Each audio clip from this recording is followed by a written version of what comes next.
This is INCRadio, DCEM 954, the voice of truth, the official radio station of the Church of Christ, or Iglesia ni Cristo.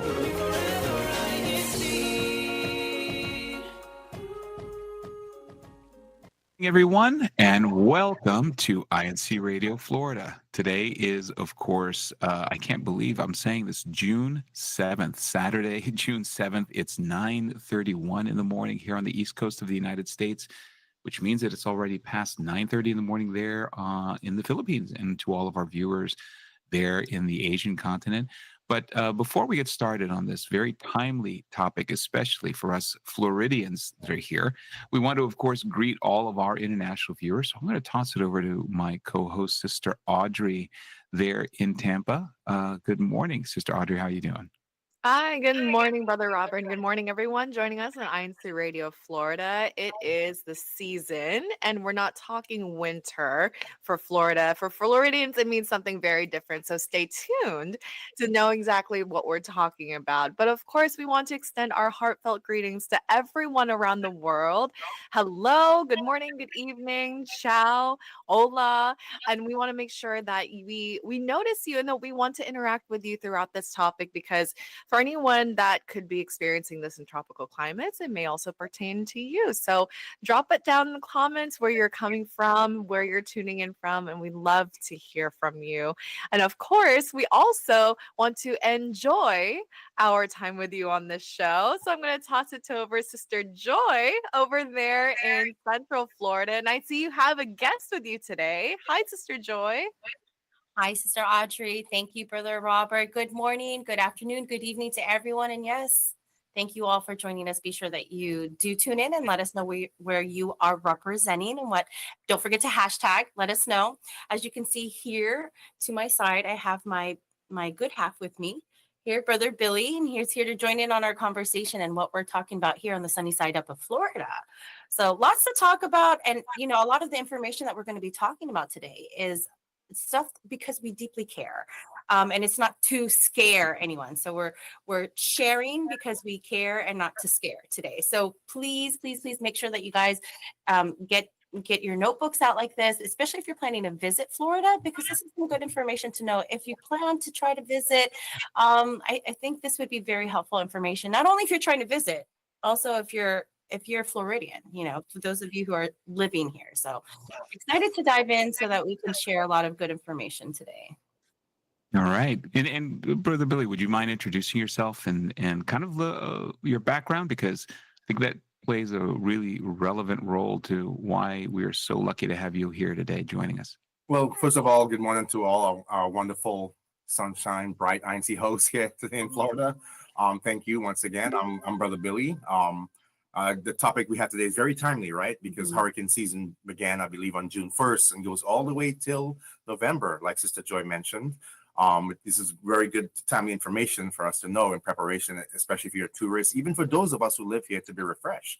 So once again, I'm Brother Billy. I'm also a first responder paramedic. I reside here in Florida as well, and we have a lot of experience personally as well as on the job when it comes to hurricane, and very good information for you to give to you today. So hopefully you have a pen and paper so you can take some notes as well. That's awesome. Thank you so much, Brother Billy. Well, we've got a lot that we're going to be covering, so we're going to jump right into it because I think it's going to be really timely because one of the first things we're going to be talking about is when is it that hurricane season starts here, in Florida.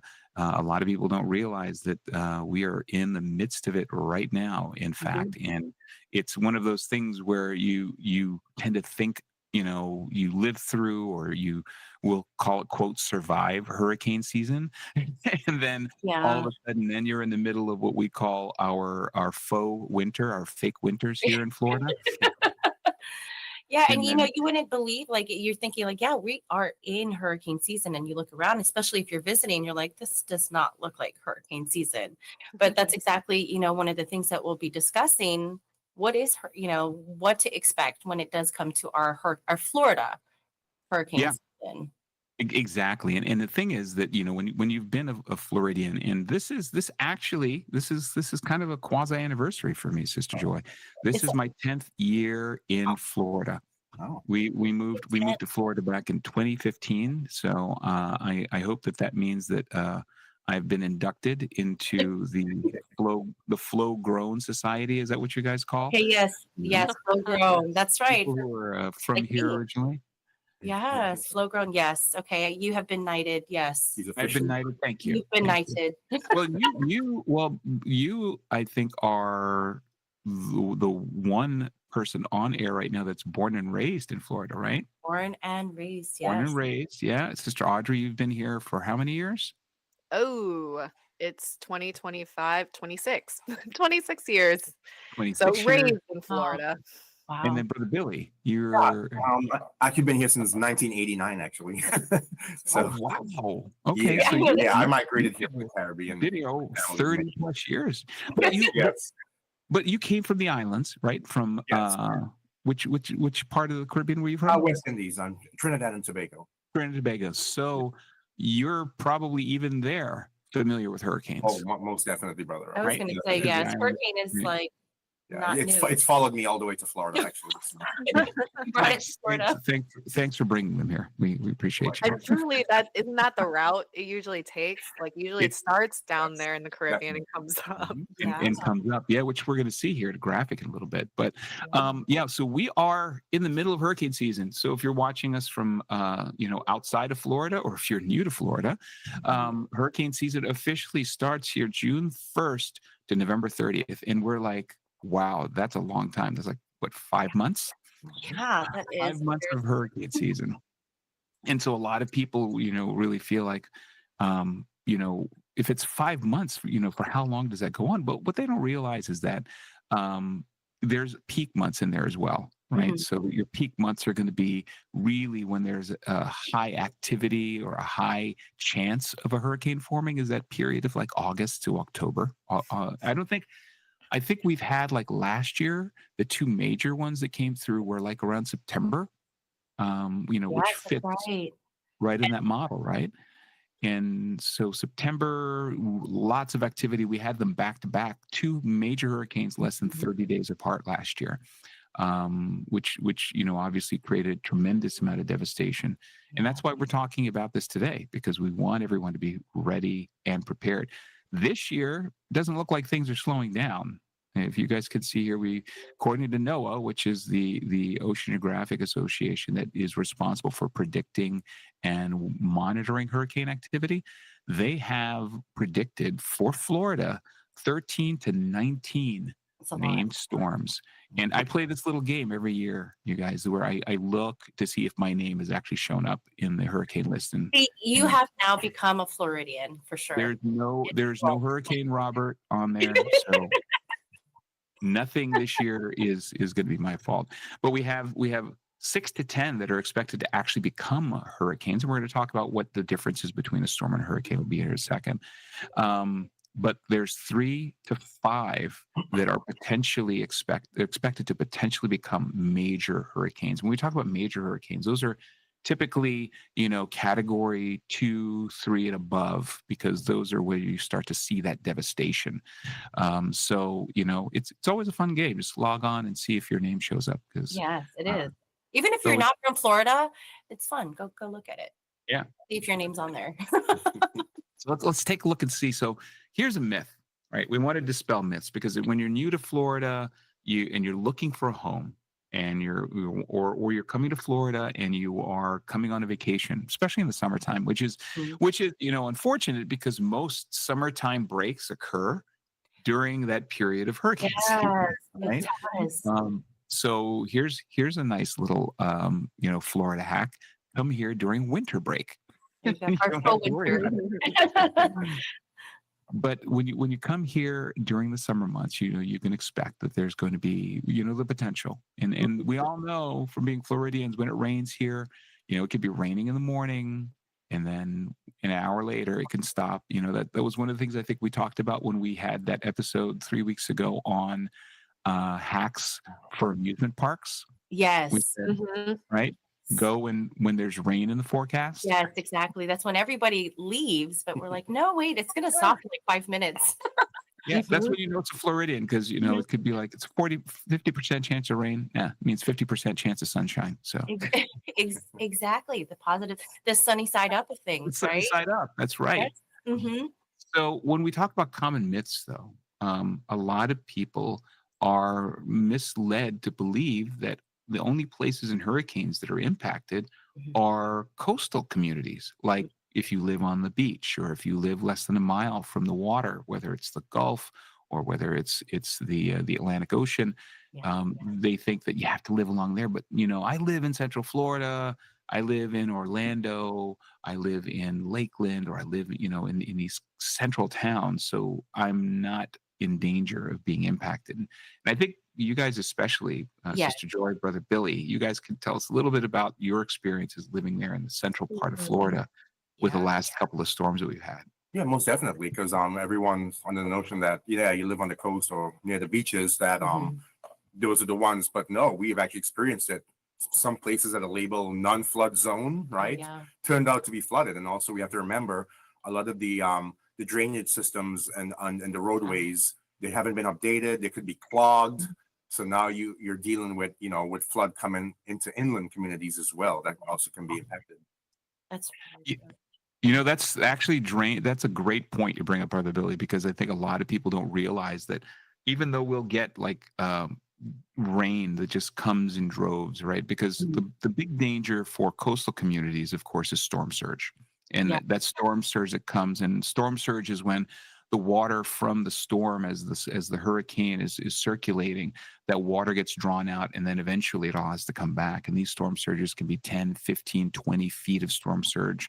There's some just incredible videos of what happened in the Treasure Island area here last year, where the homes completely submerged in water because of 15 to 20 feet of storm surge. But the danger, as you pointed out, in the central part of the state, is really because you get just this band of rain that sits there Yeah. for hours, right? It's 1 to 2 inches of rain is expected, but during these hurricanes, you can be getting 24 inches of rain in a very short amount of time, and Exactly. a lot of our drainage systems can't handle that, so they just kind of back up. And last year, I remember very vividly a picture, and I don't know if it was from last year's storm or the year prior, of you, Brother Billy, sitting on a kayak in a residential neighborhood. Mhm. Yes, Yeah. exactly. You That would that, think like, that oh, was is he in the mangroves? Is he down at the spring someplace just Oh. enjoying? And you were literally kayaking through a subdivision. Can you Yeah. tell us a little bit about what Yeah, that sure. experience was? So my in-laws, who do not reside about a few miles from where we live, and once again, this is a neighborhood that's not a flood zone or never gets flooded. Turns out, we were like knee deep in water, Yeah. and they were trapped at their residence, including our dog. So I had to get a canoe or kayak and go in to get them. When I got there, they were waddling knee deep in water. I said, Mom, Dad, we need to get you out of here because it could be electrical hazards, snakes comes out, all those type of things, we don't think of. So I had to actually kayak into there and to get them out. And thank God that we did so successfully. Mhm. And when Well, he said knee deep, I mean, keep in mind too, Yeah, I mean, 3, 4 feet. it's yes, exactly. Yeah. Like for me, knee deep is not that. Yeah, I was at least 4 feet of water. Yeah. I was going to say that I think it's very subjective, right? Because knee deep is based on height, and so if Height, it's knee deep for exactly. Brother Billy, it's chest deep for the rest of us. I think. Exactly. Yeah, so you want our listeners to understand that just because you live within that zone, it's always good to do a checkup to make sure, and also when getting a house, look at the history. Has this zone ever been flooded before? Because here in Florida, we were building in a lot of areas that were once marshlands and whatever, and now it's coming back to reclaim what was there before. Ooh, that's Yeah, very that's actually that's very insightful, because if you guys haven't realized, Florida is not built on solid ground. yes, Most- exactly. That's why we don't have basements here. Yes, It's or limestone. yeah, exactly. Or a total Yeah, sandbar. sandbar, yeah. Yeah. Exactly. So, well, and I think that's just that's probably one of the most important lessons that you could learn is when you are here, that if there's a storm coming, and we're going to see, how much coverage that is here in just a second, understanding that just because you're not along the coast doesn't mean you're out of danger. Yeah. So what we're going to be talking about right now in preparations and getting yourself and your home and your family ready, this Mhm. applies no matter where you are in the state, Exactly. because hurricane damage even occurs Mhm. inland in the United States, Oh, right? So yes. we've had hurricanes that have come through Florida, and then Mhm. they've made their way through Georgia, through the Carolinas, and I think last year there was some severe devastation in eastern Kentucky in the mountains there from flooding from the Yeah. rain. And you would So not think all those like central states would be impacted. I mean, to I mean, to that intensity. You would Mhm, not think. Yeah. right. Yeah. So, We were sorry, y'all. prepared. I We're not the only know. ones, right? Exactly. But that even more so when you're living inland. So let's talk a little bit about what um, we do when we are here in Florida. If you're in Florida, which means that you are potentially ground zero for a lot of these storms that do come in. One of the first things you do, especially if you're a new homeowner and you're buying, Mhm. um, you know, uh, it's really critical that you're taking into factors like, when you're buying a home, what are you thinking of? You're thinking about, the home value, the size of the Mhm. home, the school area that's there, right? What's the community like? In Mhm. Florida, we have another thing to consider, and that's where's your flood zone? Because I Yes. think a lot of people, the attraction is we're going to live in Florida. I want to live by the beach. I Yeah. want a view of the ocean. I want to Mhm. be able to see, the water and everything else. Or I want to live right next to a lake.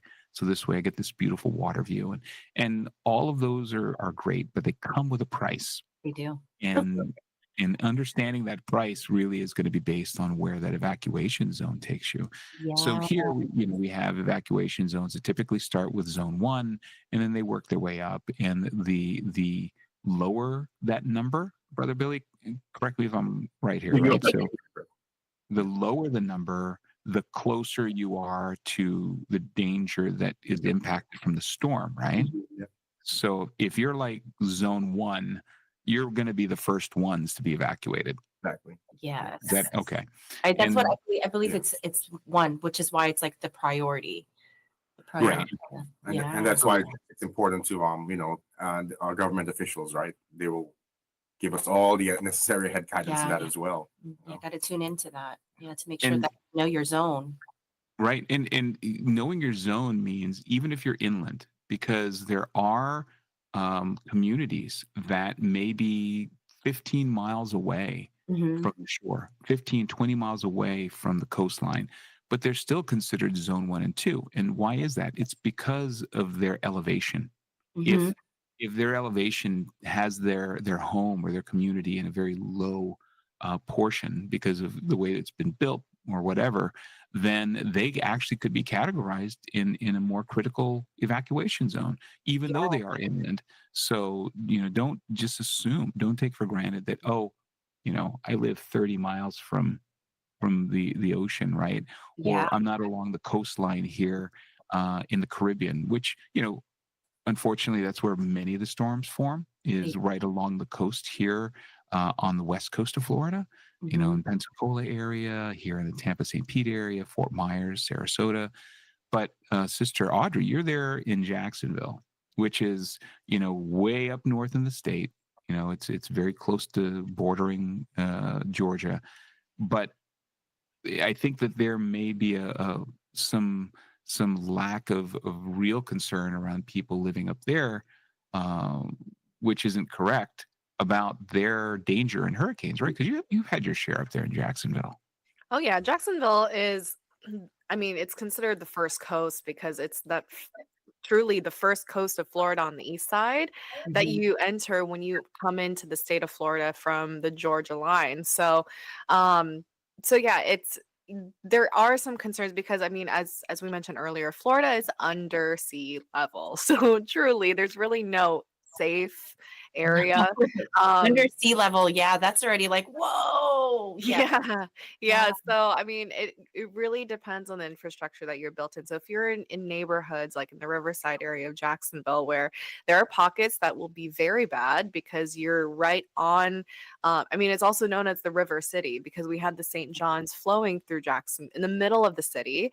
So, if you're by that river or if you're on the beaches, you're kind of landlocked on either side of bodies of water. So it really depends on your neighborhood. As long as your builders were smart and they've built you up at an incline. I see this in South Tampa now, having lived here for almost 3 years. It's a huge difference from you and your neighbor across the street. Wow. So yeah, Yeah. Jackson, even if you're a little further south where my parents live, down almost close to St. Augustine, Mhm. still be very cautious because you've got the St. John's River flowing throughout the city. And so even just by the river, you could be flooded. That's right. Yeah, Well, and that's tremendous. I mean, like I said, just looking across the street, and that's something that we have to be cognitive of, because is if your zone, and these things change, right? Those zonings can change, like even in the current season that we're in. So in this season, we can say, okay, this is zone 1.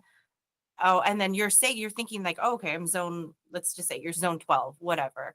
That could still change, so that's why it's really good to just keep current, make sure that you know what your zone is, because it could change. And like you said, just across the street, I mean, just the difference of elevation could be just slightly, and Right, that and could that's right, as well as when it comes to planning your route, right? Know your routes and have a family 100%. meeting together. We're gonna meet Oh, here. yes.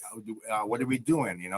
How are we going to help mom and dad that are elderly or the disabled? What are we gonna do with our pets? Are we gonna put them in a shelter? Are they equipped to handle them? So those also things into consideration as well. Dude, that's such a big thing to also remember, Brother Bill. And I'm glad you brought that up about planning your route and knowing and coordinating, because not everybody, storms are unpredictable, right? So they're going to come when they're going to come. And we do get one of the things, I will admit, though, living here and dealing with hurricanes now for the past 10 years, is that the difference between that and like tornadoes and earthquakes is we get a lot of notice. Yes. Or we essentially get a lot of notice, and in some cases up to a week or more.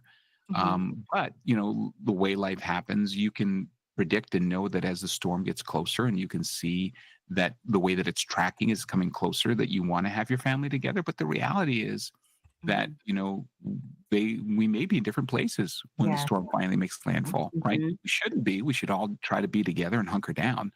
But knowing and coordinating, as Brother Billy says, talking to each other and having those meetings to say, okay, if we get separated or if we're not together and whatever happens, this is where we have to meet, because coordinating after the storm has already hit may be too late. Why? Cell phones probably not going to work very well, right? Lines are down, internet probably not going to be working. So a lot of those communication tools that we're using typically may not be available to us.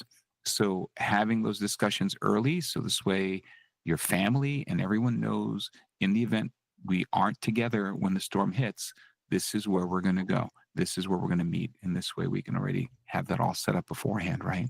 So I think that those are key, because that's one of the biggest things that I think also creates a ton of anxiety, is just not knowing how your family is and not knowing how your loved ones are.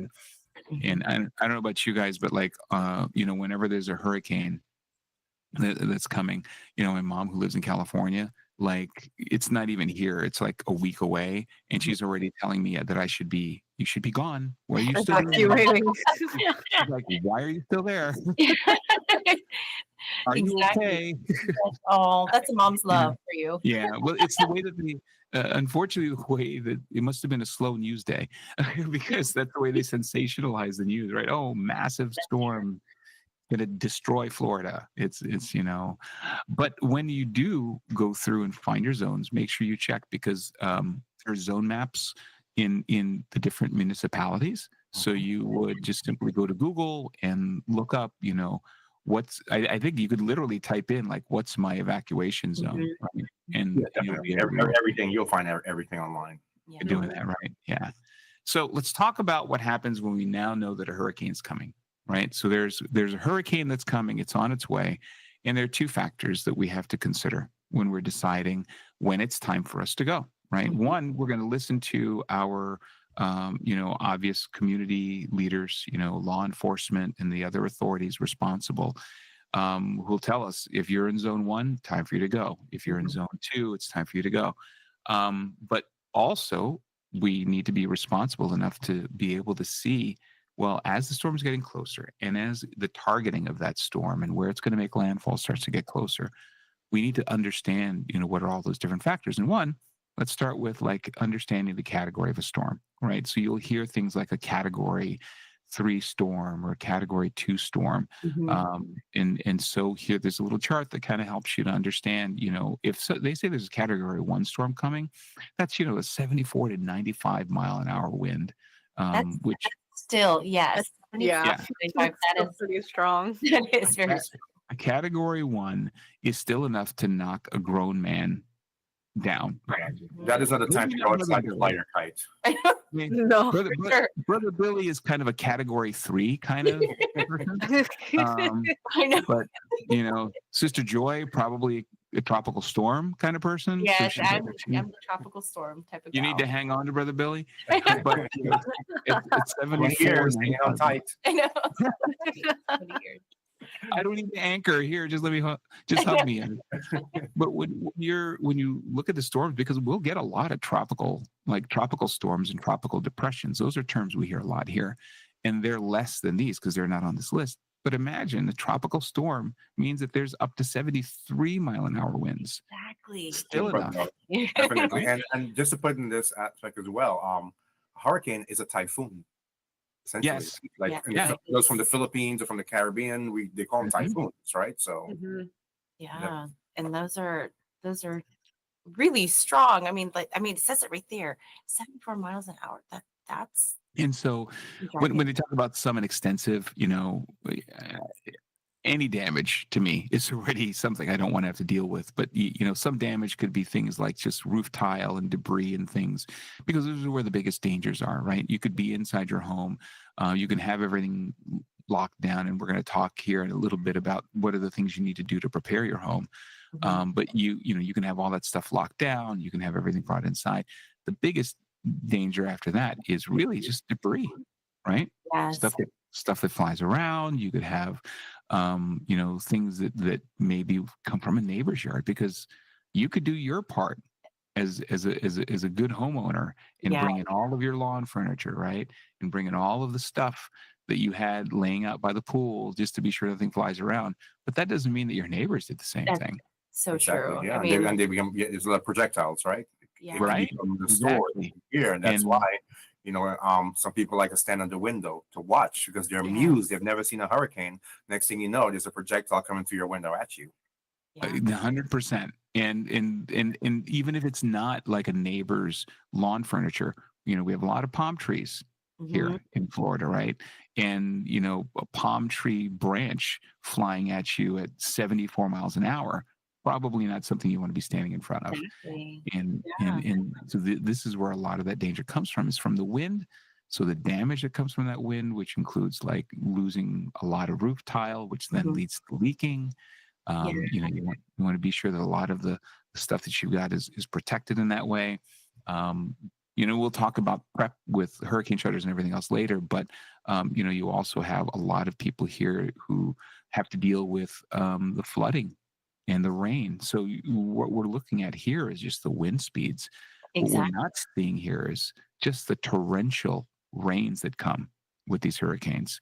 Because they'll last for a couple hours, and getting all that rain in a couple hours, there have been instances where I think during a hurricane, in a matter of an hour, we've gotten more rain than some parts of the country have gotten for an entire year. Exactly. Now we're inundated now, and yes, right. And the grounds, you may think, oh well, I've got everything. Everything here is situated, and I don't need sandbags, around my windows and everything else.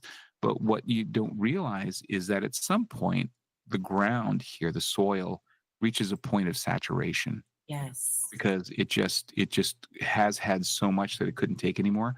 So then that water's got to go someplace. Mhm. And with all the construction going on and the building of apartments, all the trees are being taken down. And the trees are actually what helps the roots. It soaks up the water. It actually helps. That's a great point. Yeah, we've kind of done it to ourselves. So with all of this, all the construction that's going on, and now a lot of the natural vegetation, as Brother Billy brings it up, which is typically what absorbs a lot of that moisture and Mhm. everything else, that's not there. So now you've got all of this stuff that's just kind of looking for a place to go. And is water is something that will find the path of least resistance. Yeah. So If you took my tree, I'm going to take your home. Yeah. yeah, That's yeah, true. exactly. I'm going to find a leak. I'm going to get in between those crevices Yeah, because and it sure you does. didn't lay the sandbags. And if you live anywhere near a body of water, I mean, we have, for us, we have like I call it more of a pond than a lake in my backyard. So we're constantly monitoring that, the Bubbles. level of that, because as the rain comes down, you start to see it coming up. The last thing you want is for those levels to get up so high that then the water just starts to come onto your property, right? And of course, when you get flooding here in Florida, we get a lot of uninvited guests that usually. Uninvited is the Definitely, word. because their habitat is shifted around, right, by the water surge. So now we Mhm. know Floridians, we are alligator fans, right?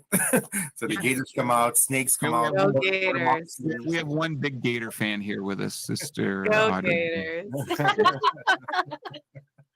But it's in people, like, I see this on social media all the time when there's flooding. There's like people sending these videos of like alligators making their way into people's homes, right? Yeah. There was one, I think last year or the year before, where there was this like 10-foot alligator in somebody's kitchen, Yes. looking for something to eat. Come on. It's, Just he's looking making in the himself an pantry. omelet. Secure Look your at the pantry. Oh, yes, and your pets too. I mean, yeah. Yes. Mhm. Yeah, pets and crawling babies. Keep them Yes. away Oh, from yeah. bodies of water. Well, you're already teaching baby Jay how to swim. So you're being a good parent. So teaching how to Mommy was a good swimmer. I don't think fast enough to swim from a gator. Oh my goodness. But swimming is So- that's a very good life skill to learn, especially. Yes. If you live in Florida, please learn how Yeah. to swim. Yeah. learn how to swim. It's kind of an important skill. So, Yes. so we talked about the different categories of storms, and again, the storms. A lot of the storms, the category changes because of whatever the environment that storm happens to be in. Right. It's Mhm. pretty natural that as the warm water is what feeds it, and all that moisture Mhm. feeds it, and it goes over warm bodies of water. Mhm. It'll tend to speed up and it'll tend to intensify. And then when it makes landfall and it lands, whether it's landfall in one of the islands or if it's landfall here on the mainland, that's when you start to see that the intensity decreases because it's lost that energy, right? Because the hurricane pulls that energy out of the warm waters of the Caribbean or the water in the Atlantic. And then eventually when it makes landfall, that's when you start to see the intensity decrease. So whenever you hear them talk about it's going to be a category 3 when it makes, and the word they use is landfall, that's going to be typically the worst of it, because at that point, once it makes landfall, the behavior is that it's going to start to de-intensify or get less intense because now it's not over water anymore. But I've seen storms here, and I'm sure you guys have, where they've kind of zigzagged. They've come on shore Yes. and then they've gone back out onto the Gulf, right? Or gone back out onto the Yeah. water.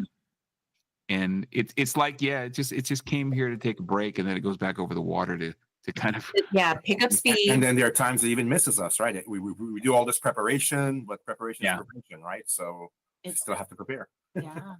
I think It's so uncertain that, like what you said, sometimes it could hit landfall. I think we've had one where it made landfall, then it went back, yet shifted, it picked up speed, and then it hit us again. Right. Yeah. Came right back in. Yes. Exactly. So I mean, it's again that cone of uncertainty. It really is uncertain, but Mhm. preparation is definitely key.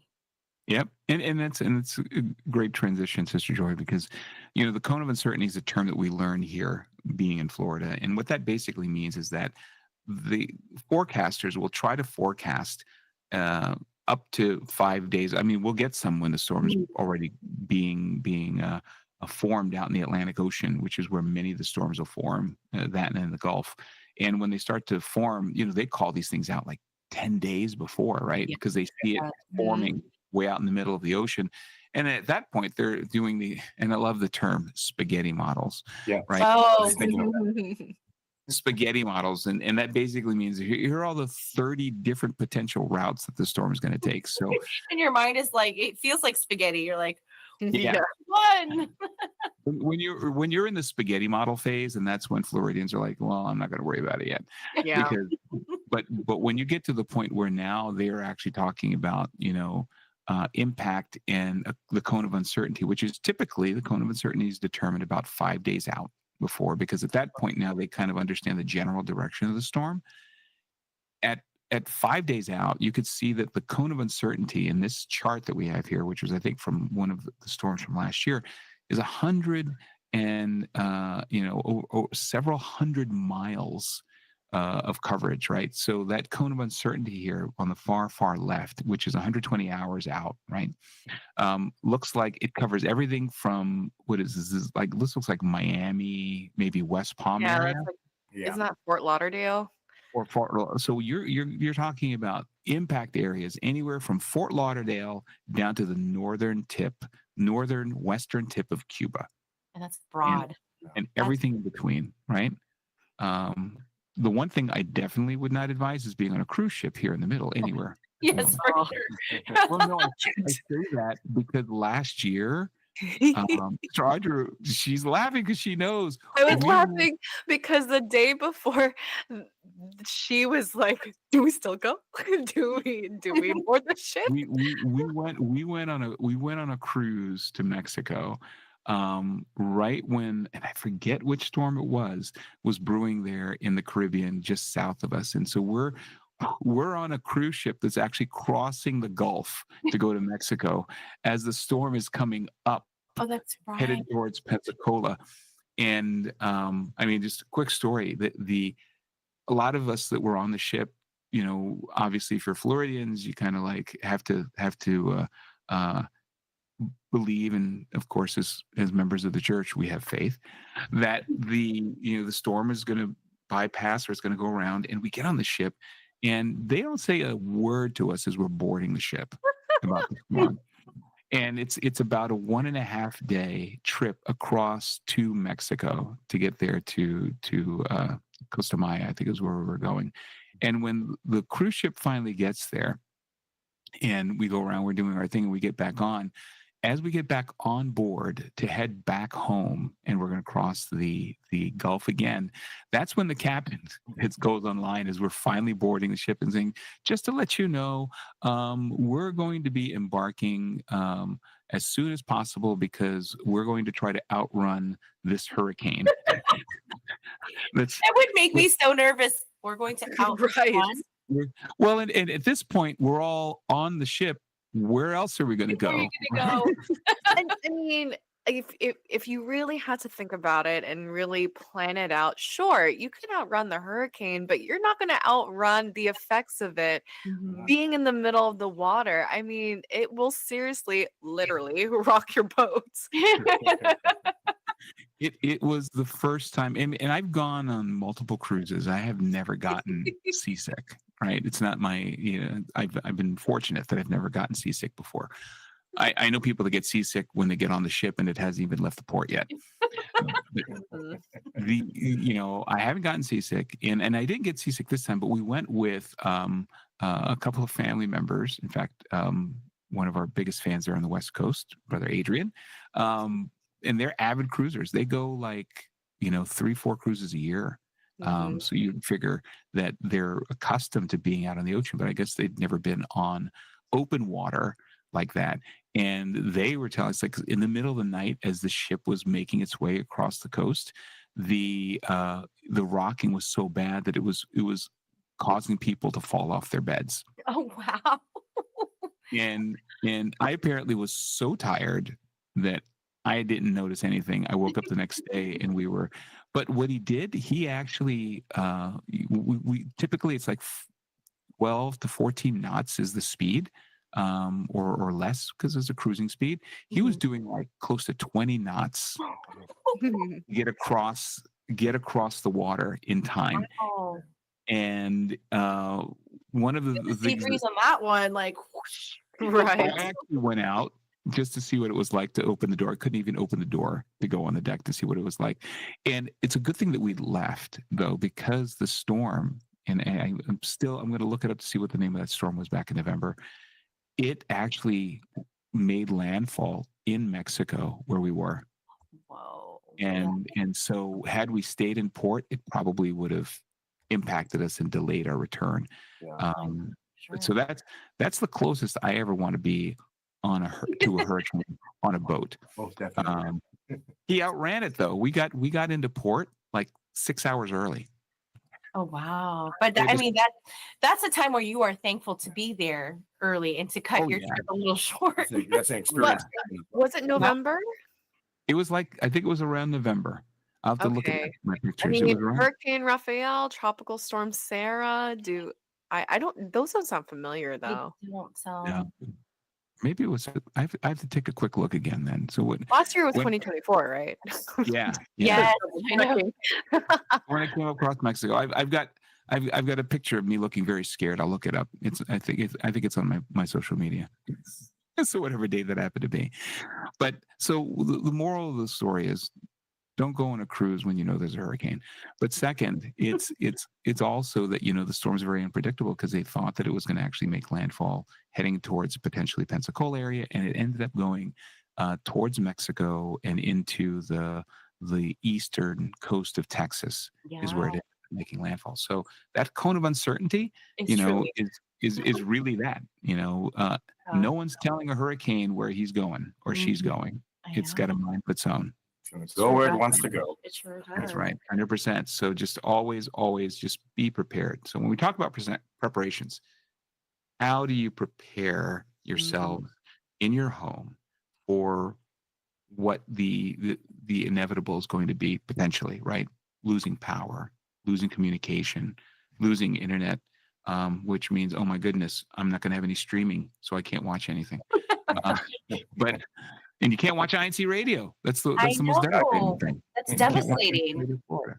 So, Brother Billy, walk us through what are some of the essential things that, in your experience as a first responder, that we need to have ready to go in our go bag? So actually, today is the day to start. Okay, we're not going to wait till next month. We should have already have everything already prepared. Like as you can see, what Brother Robert has up on the screen here. Water, of course. Food, right? All your non-perishable items, canned goods, beans, batteries. And in this day and age, we have plenty of different types of flashlights, LED lights, right? Some may even get some candles as well. But you have to be careful you don't burn your house down. Cash, right? Because with the hurricane, we lose power. At that time, cash is king because now you may have to pay for gas. You may have to get this at the store. So make sure you have some cash on hand as well. All your important documents, such as your passport, IDs, needs to be, in a waterproof carrying case. Pet food. What about medications for mom and dad? Do they have enough blood pressure medications? Do they have enough diabetes medications, right? So like it says, how much? Well, the 72-hour rule, at least up to a week, 7 days. And also do an insurance checkup as well on your house to see where your insurance stands before. But that's really the essentials that you need to have prepared in regards to what you're going to have on hand. And also do a head count. How many people in your family are we going to run out of water? Yes. And does he drink more water than I do? Does this one eat more than I do? Okay. And so have Well, some, unfortunately, everybody knows I eat more than everybody else. so we'll have some extra I hurricane can snacks. imagine. Have plenty of adobo on hand because that won't go bad fast. Yes, with all that nice vinegar. Exactly.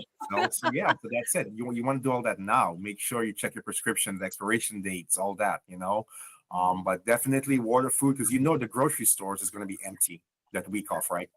Yes. Your vehicle's gassed up. Your electric vehicle's already charged up. Gas stations. Yeah, the gas stations they can put up signs and in 24 hours saying we've got no gas anymore. Exactly. Yes. So, those things, you keep extra gas at hand as well. You can go to Home Depot now and get your gas canisters and safely fill them up, keep them in your garage safely, and get all that done. And like I said, now is the time to do it because we should not wait. Oh, with prescriptions too, isn't it that some pharmacies you can order it ahead of time? Oh, yeah, definitely. During like an And that's why you need to check your prescription count, how much medication is going to expire. But definitely water, food, batteries, anything like that is really what you need. A basic first aid kit as well to keep on hand, such as Band-Aids, Neosporin, gauze, just in case an emergency was to happen at home as well. And if you've already checked your home insurance, it's probably gone up because we're in hurricane season as of June 1st. Yeah. So I bet Floridians are probably feeling it now already. Yeah. And good to know too. I'll let you go ahead. But No, I was going to say, Sister Audrey mentioned insurance, and that's one of the things that, unfortunately, for a lot of Floridians, if you live on the coastal towns, they sometimes won't even provide you hurricane insurance anymore because the damage and the cost of these hurricanes is so enormous. Year after year, we've had a couple of bad years. So, it's been on the news where there are a lot of Floridians, a lot of Florida homeowners, especially along the coast, who aren't even able to acquire the right insurance coverage to protect their homes. They might get it for fire, for different things, but like flood insurance, almost non-existent for some people. And that's where the biggest damage is going to be. And that's why we need to take it upon ourselves as homeowners now to do the necessary preparation. Like, is there a tree that's been hanging over my roof for how many weeks now? I need to get that trimmed. Hire a roofer, at least come take a look. Is it potential to have a leakage when it rains? Just to get you're doing a whole home checkup in regards to all that. Before. Yeah. And that flood insurance, it takes 30 days. Exactly. So you can apply for it and say, okay, yes, I am in a flood zone. You need to get it. And then it won't kick in until 30 days after you. And if you've ever been in a home that's flooded, if you've ever been in a home that's flooded after, it just takes a couple of days for mold and damage to start coming up on we've experienced, right? Yeah. So the damage is very, very quick because with the heat and the dampness, your home will be destroyed really quick. Yeah. So let's run through something really quick here, since we've got you guys here, and many of us have been in Florida for a while, and this also for our viewers. We'd like you to throw this into the chat. When you hear about a hurricane coming, what is like the first things that you will go run out and stock up on, Brother Billy, Sister Joy? What are your top things that you guys are going to go out and just start stocking up on? Well, it's not toilet paper because there's a toilet paper craze going on now, right, Brother Robert? You've heard of that? Everybody takes all the toilet paper. But not the most important thing. It is important, but it is, also, well, what we will do first is fill up our bathtubs with water, right? Because you need to flush, right? So that's something that's forgotten as well. If you have a swimming pool, you drain it. But for us, of course, it's we have 3 very hungry kids that reside with us. So it's a lot of the the non-perishable foods like canned goods, items, spam, definitely water. Now's the time to get water because it's really going to be cleared out. Like we just finished stocking up our battery packs and stuff like that. Have everything charged up. And it's also good to invest in a battery powered radio. Oh yes. Yes. What about you, Sister Audrey? What are you and Brother RJ's like immediate things that you're going to run out and grab the minute you hear a hurricane's coming? Oh, I mean, we don't really have to do any of that because we just drive north to Mom and Dad's house.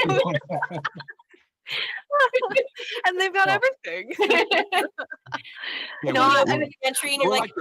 We're the resident hurricane shelter. So now we know where we're going, Sister Joy. Let's go. Right. Just, hop on I-4 and go in our direction because I bet everyone else is going the opposite. All that thing, Brother Billy, it's here at the house. So. Okay, we'll be there. Just expect another party of 5 coming. No, but truly, I mean, the parents have a house that's built more recently. I mean, it came with shutters on the house. My parents' house does not have that. It was built in the early 2000s. I mean, in the 90s.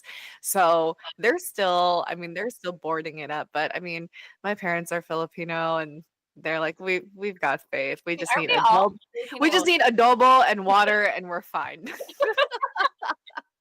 That's the secret to survival is adobo grease. Yes, there you And a go. bottle of vinegar. There you Yes. go.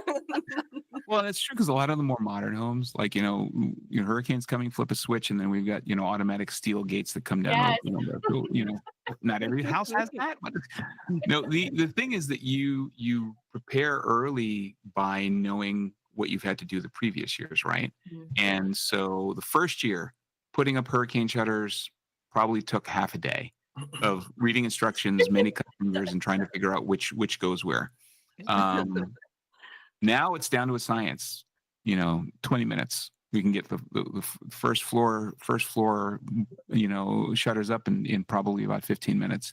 And then second story, if necessary, it takes a little bit longer. But you don't want to wait until 15 minutes before to do it, because at that point, trying to hang hurricane shutters when the storm is already close, you've got all of that wind, Yeah. and trying to hang a hurricane shutter in wind is not something you want to experience. So you put it up. Definitely, it'll long stress you out. Also, Brother Robert, there's an old wise tale. We do not tape up the windows. If you go drive through Florida, Oh. you'll see everyone taking duct tape, and taping up their windows because they believe that if the window breaks and shatters, that duct tape is magically going to hold it in place. Holds That is a everything false- Well, they're together. using a special duct tape. It is hurricane proof, 120 mile an hour duct tape, apparently. You've probably seen that driving through.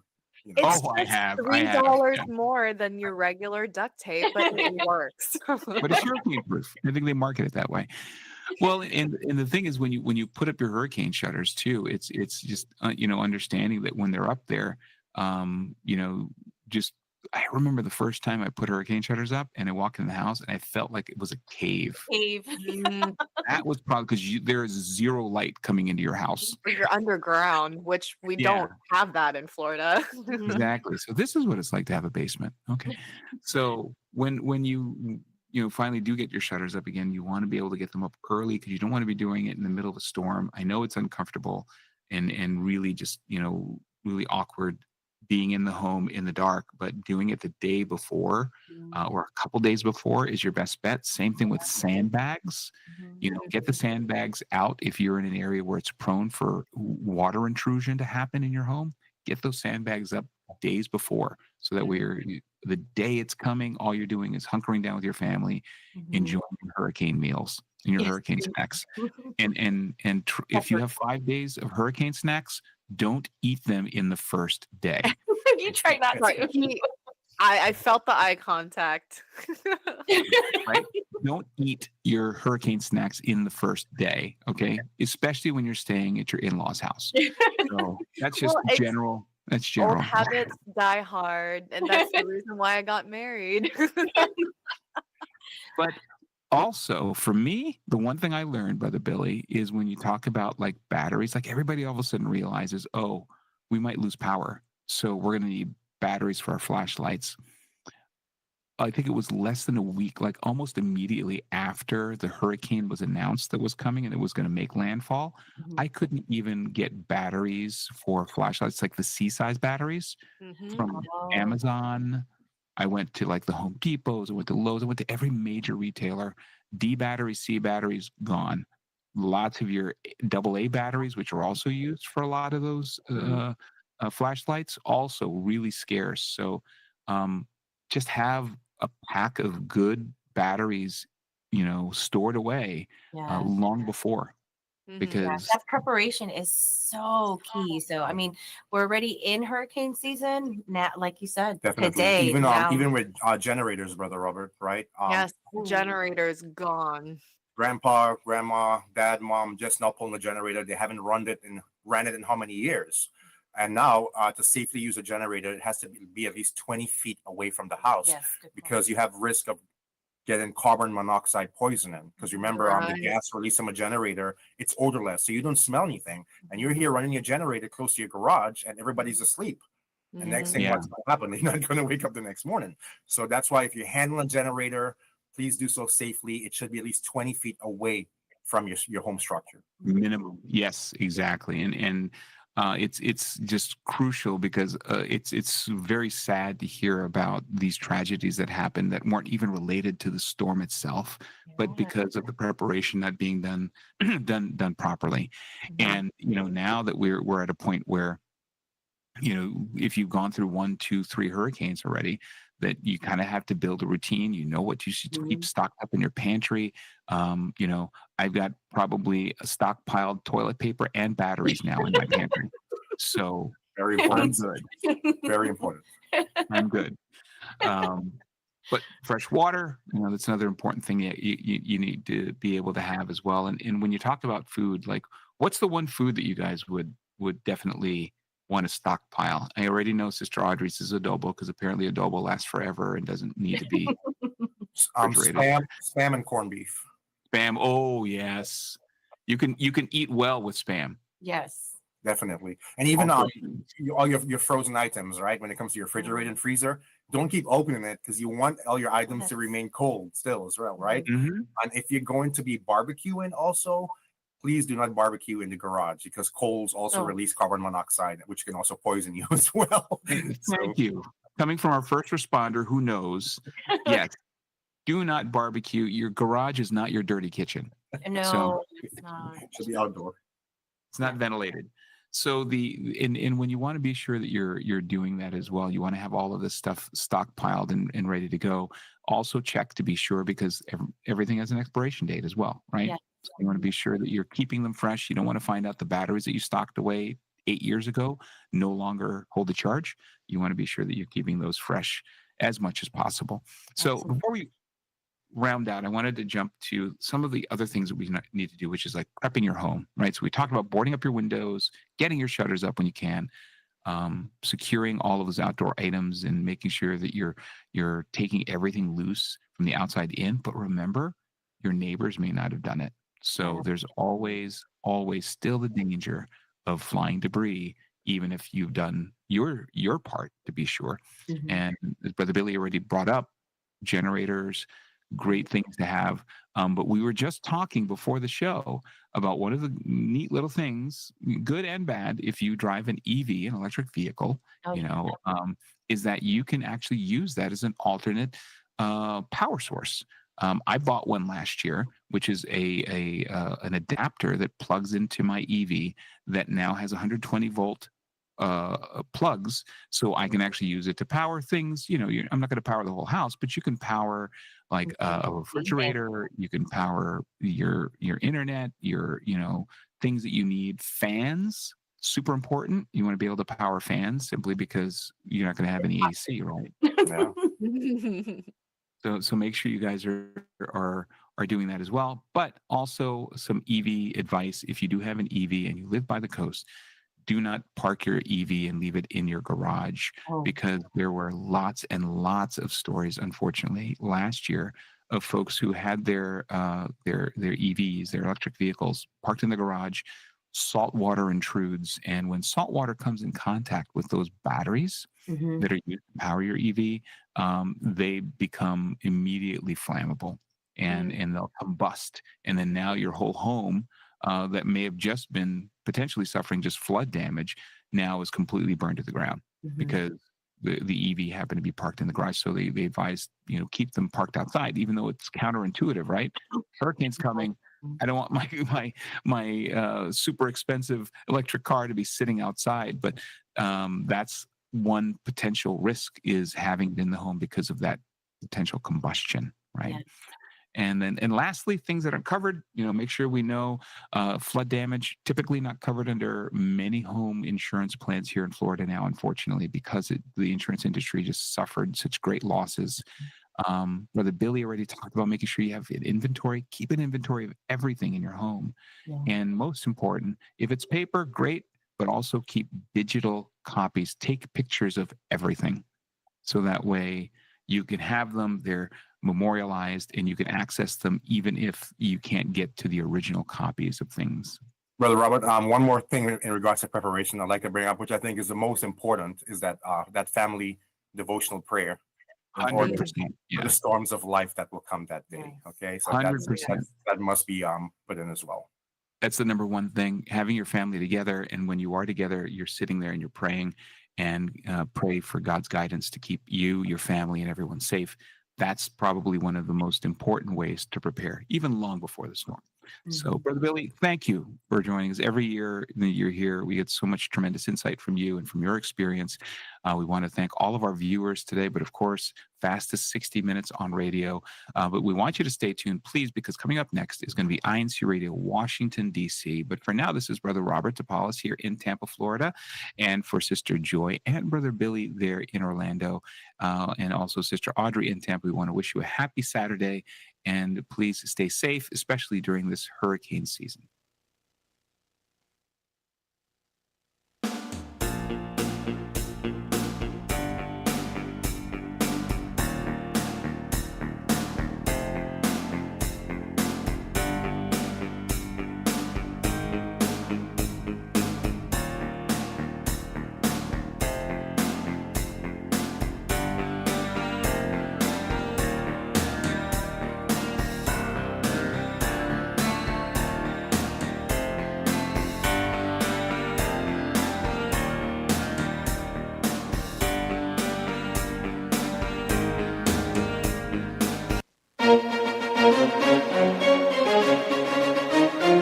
This is INCRadio, DCEM 954, the voice of truth, the official radio station of the